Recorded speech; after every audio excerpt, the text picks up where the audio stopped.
Good evening, everyone, and welcome to week 7 of Contemporary Management Accounting. And we're starting to get to the business end of the unit now, where this week we start to really look at the balanced scorecard and a lot of information surrounding the assignment that's going to be due in a couple of weeks.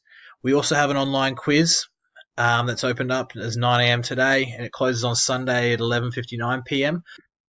So with this quiz, I just want to make sure that everyone's attempting it at the end of the week, because I know we did have a little trouble with the last quiz and maybe not looking at which modules it was covering. So I'm going to take you across to the assignments tab here and just focus on that this does cover content covered in module 6 and 7. So please do not attempt this quiz until you have completed module 7, which is this week. So it should really be done probably Friday, Saturday, or Sunday. It is chapters 12 and 13 of your textbook in there.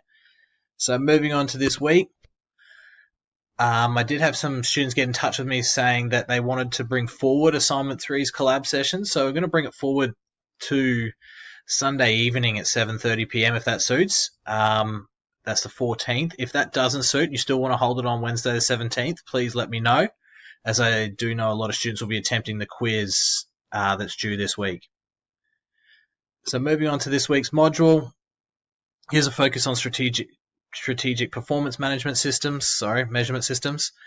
And it is one of the main modules surrounding the balanced scorecard and a fair bit of content that you'll have to include for your assignment. So I really think this week's module is very important, and to ensure you're really well across it, as well as everyone in your group.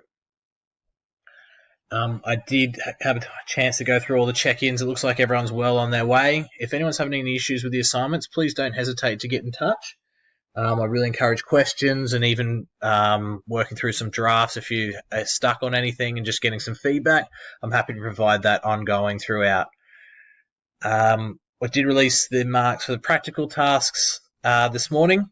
I hope everyone can get a chance to review those, as well as the solutions that were provided. The solutions, especially for the calculations, if you went a little bit down the wrong path with your calculations, it's really important to review those solutions and also help and include those in your revision for the final exam. So good luck this week, and just want to remind everyone that I'm here to help. And if you have any questions or queries, or you're struggling with anything, please get in touch as soon as possible, as we are building into a little bit of a busy period now with more practical tasks due, as well as the group assignment coming up at the end of this month. All right, thanks.